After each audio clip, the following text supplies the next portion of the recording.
সুজি দিয়ে যে এত সুন্দর পিঠে বানানো যায় না দেখলে বিশ্বাসই হতো না। কোনো রকম আটা, ময়দা বা চালের গুঁড়ো ছাড়াই আপনারা কেবলমাত্র সুজি দিয়েই এই ভাপা পিঠেটা ঘরে থাকা সামান্য কয়েকটা উপকরণ দিয়ে তৈরি করে নিতে পারবেন।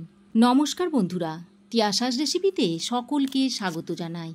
আজ আমি আপনাদের কোনো রকম চালের গুঁড়ো, আটা, ময়দা ছাড়াই খুব সহজে কেবলমাত্র সুজি ও নারকেল দিয়ে ঝটপট একটা ভাপা পিঠের রেসিপি বানিয়ে দেখাবো। ঘরে যদি চালের গুঁড়ো না থাকে তাহলেও আপনারা দারুণ স্বাদের এই পিঠেটা খুব সহজেই বানিয়ে খেতে পারবেন, আর কোনো রকম ঝামেলা ছাড়াই। আসুন তাহলে আর দেরি না করে রেসিপিটা দেখে নিই। সুজির ভাপা পিঠে বানানোর জন্য এখানে আমি সুজি নিয়েছি, আর এই সুজিটা এখন আমি একটু মাপ করে দিয়ে দিচ্ছি। বাটির মাপে 1 বাটি সুজি আমি বড় বোলের মধ্যে ঢেলে নিচ্ছি। এবার এই সুজির মধ্যে দিয়ে দিচ্ছি স্বাদ মতো নুন। বড় চামচের 2 চামচ মতো গুঁড়ো চিনি দিয়ে দিচ্ছি। আপনারা এখানে গোটা চিনিটাও দিতে পারেন। আমার কাছে গুঁড়ো চিনি ছিল তাই আমি গুঁড়ো চিনিটার মধ্যে দিয়ে দিলাম। আর 2 টেবিল চামচ মতো টক দই নিয়েছি, এই টক দইটা এর মধ্যে দিয়ে দিচ্ছি।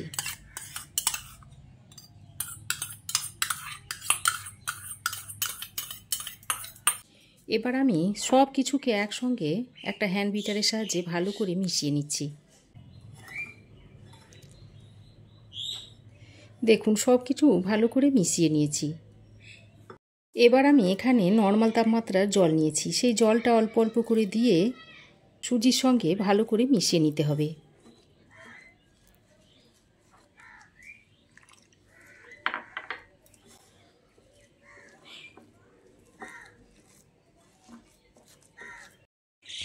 দেখুন জল দিয়ে সুজিটাকে আমি ভালো করে মিশিয়ে নিয়েছি, আর যে বাটির মাপ করে আমি সুজিটা নিয়েছিলাম ওই বাটির মাপেই আমি 1 বাটি জল দিয়ে দিয়েছি। দেখুন বন্ধুরা, সুজিটা খুব ভালোভাবে মিশিয়ে নিয়েছি। এবার আমি এটাকে ঢাকা দিয়ে 10 থেকে 15 মিনিট মতো রেস্টে রেখে দেব। ভাপা পিঠে বানানোর জন্য দেখুন আমি এখানে নিয়েছি নারকেল। এই নারকেলগুলো এখন একটু কুড়িয়ে নিতে হবে। এখন আমি নারকেলটাকে কুড়িয়ে নিচ্ছি।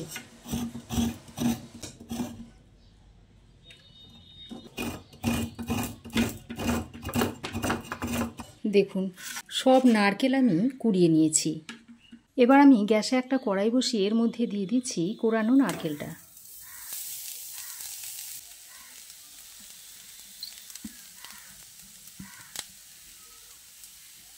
কোরানো নারকেলটা দিয়ে একটু নাড়াচাড়া করে নিচ্ছি। এখানে আমি 100 গ্রাম মতো খেজুরের গুড় নিয়েছি। গুড়টাকে আমি একটু ভেঙে নিয়েছি, তারপর এই নারকেল কোড়ার মধ্যে দিয়ে দিচ্ছি। এবার গুড় আর নারকেল কোড়াটা দিয়ে একসঙ্গে ভালো করে মিশিয়ে নিতে হবে। আর এই সময় গ্যাসের ফ্লেমটাকে লোতে রেখে পুরটাকে তৈরি করে নিতে হবে। দেখুন আস্তে আস্তে গুড়টা গলতে শুরু করবে। এই পুরটা তৈরি করতে খুব বেশি সময় লাগবে না, তাড়াতাড়ি কিন্তু পুরটা তৈরি হয়ে যাবে। দেখুন গুড়টা গলে গিয়ে নারকেলের সঙ্গে খুব ভালোভাবে মিশে গেছে। এবার আরও একটু নারকেলের সঙ্গে গুড়টাকে পাক করে নিতে হবে।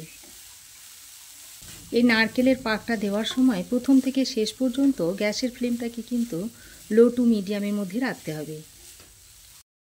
দেখুন নারকেলের পুরটা আমার রেডি হয়ে গেছে। এবার একটা প্লেটের মধ্যে নারকেলের পুরটাকে তুলে নিচ্ছি।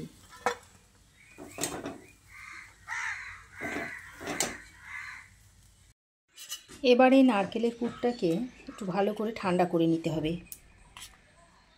এবার আমি গ্যাসে একটা বড় ডেকচিতে এই হাফ বাটি মতো জল গরম করতে দিয়েছি।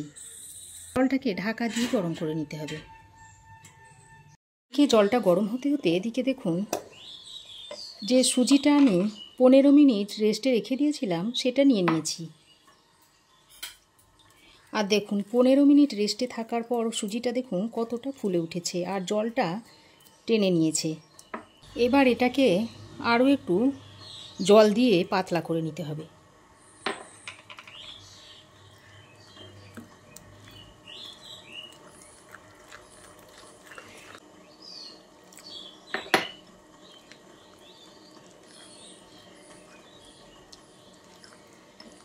ব্যাটারের ঘনত্বটা খুব পাতলাও হবে না আবার খুব মোটাও হবে না। একটু মাঝারি ঘনত্বের করে ব্যাটারটাকে তৈরি করে নিতে হবে। দেখুন ব্যাটারের ঘনত্বটা ঠিক এরকম হবে, খুব পাতলাও হয়নি আবার খুব গাঢ়ও হয়নি। এবার আমি এর মধ্যে হাফ চামচ মতো বেকিং পাউডার দিয়ে দিচ্ছি আর সামান্য একটু জল দিয়ে দিচ্ছি। দেখুন জলটা দেওয়ার কারণে দেখুন কি সুন্দর ফেনার সৃষ্টি হচ্ছে, তার মানে বেকিং পাউডারটা ভালোই আছে। এবার আরও একবার ভালো করে মিশিয়ে নিচ্ছি। দেখুন ঠিক এরকম ঘনত্বে তৈরি করে নিয়েছি। বেকিং পাউডারটা দিয়ে খুব বেশিক্ষণ রেখে দিলে হবে না, সঙ্গে সঙ্গে কিন্তু পিঠেটা বানিয়ে নিতে হবে। এবার এক সাইডে সরিয়ে রেখে এবার আমি এরকম দুটো গ্লাস নিয়েছি, স্টিলের গ্লাস নিয়েছি দুটো। এখন এই স্টিলের গ্লাসের মধ্যে সাদা তেল ব্রাশ করে নেব। ভালো করে তেলটাকে গ্লাসের মধ্যে ব্রাশ করে নিচ্ছি, এইভাবে হাতের সাহায্যে লাগিয়ে নিচ্ছি। দেখুন দুটো গ্লাসের ভিতরেই তেলটাকে ভালো করে লাগিয়ে নিয়েছি। দেখুন এবার যে নারকেলের পুরটা তৈরি করে রেখেছিলাম তার মধ্যে থেকে এই পুর নিয়ে এইভাবে এরকম লম্বা শেপের তৈরি করে নিতে হবে। দুটো এরকম লম্বা শেপ তৈরি করে নেব। নারকেলের পুরটা দিয়ে এরকম দুটো শেপ তৈরি করে নিয়েছি। এবার এই ব্যাটারটাকে আরও একবার এইভাবে নেড়ে চেড়ে নিয়ে এই গ্লাসের মধ্যে ব্যাটারটাকে ঢেলে নিচ্ছি।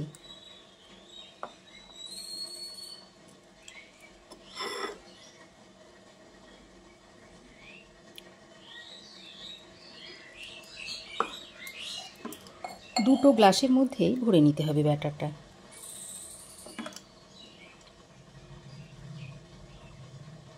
দেখুন গ্লাসগুলো আমি ভর্তি করে নিই, অর্ধেক করে ব্যাটারটা দিয়ে দিয়েছি। এবার যে পুরের লম্বা শেপটা দিয়ে নিয়েছিলাম সেটা এই গ্লাসের মধ্যে ভরে দিচ্ছি।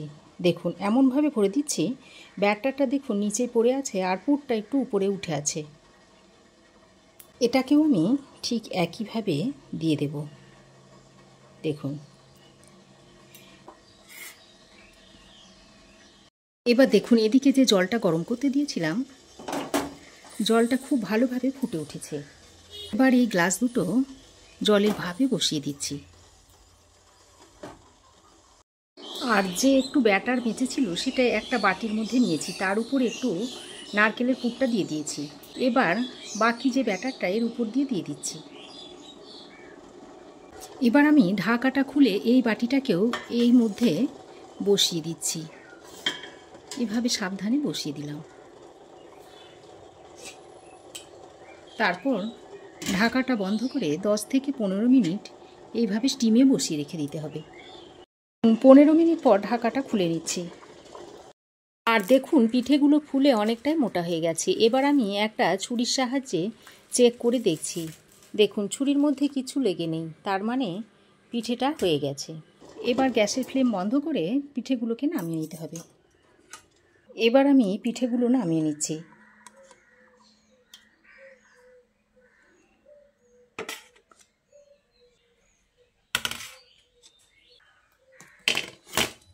দেখুন পিঠেগুলোকে আমি নামিয়ে নিয়েছি।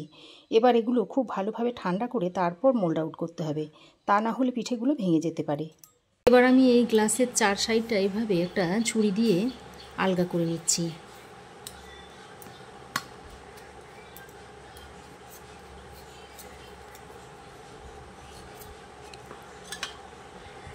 তারপর দেখুন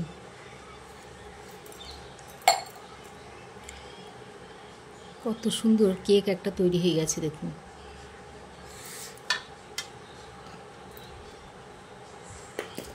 এটাকেও আমি এই একইভাবে বার করে নিচ্ছি।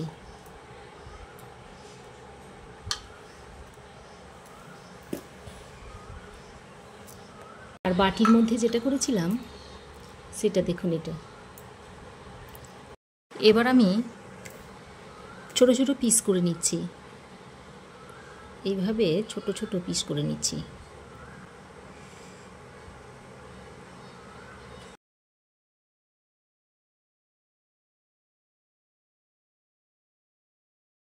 পিঠেটা কত সুন্দর দেখতে লাগছে দেখুন। এইভাবে আমি বাকি পিঠেগুলোকেও কেটে নেব।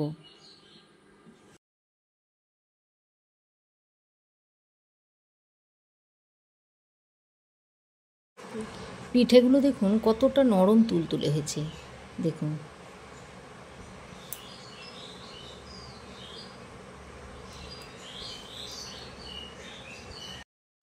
আর যেটা বাটি দিয়ে করেছিলাম সেই পিঠেটা দেখুন এরকম কতটা নরম তুলতুলে দেখুন।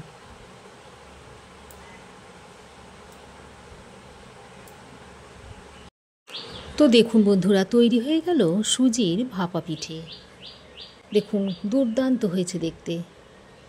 তো রেসিপি কেমন লাগলো অবশ্যই একটা কমেন্ট করে জানাবেন। ভালো লাগলে একটা লাইক ও শেয়ার করবেন। পাশে থাকা বেল আইকনটা অবশ্যই প্রেস করবেন। আর আমার চ্যানেলে নতুন বন্ধু হয়ে থাকলে প্লিজ চ্যানেলটা সাবস্ক্রাইব করার অনুরোধ রইল। আজ এ পর্যন্তই। আবার দেখা হবে নতুন কোনো রেসিপি নিয়ে নেক্সট এপিসোডে। সে পর্যন্ত ভালো থাকবেন, সুস্থ থাকবেন। ধন্যবাদ।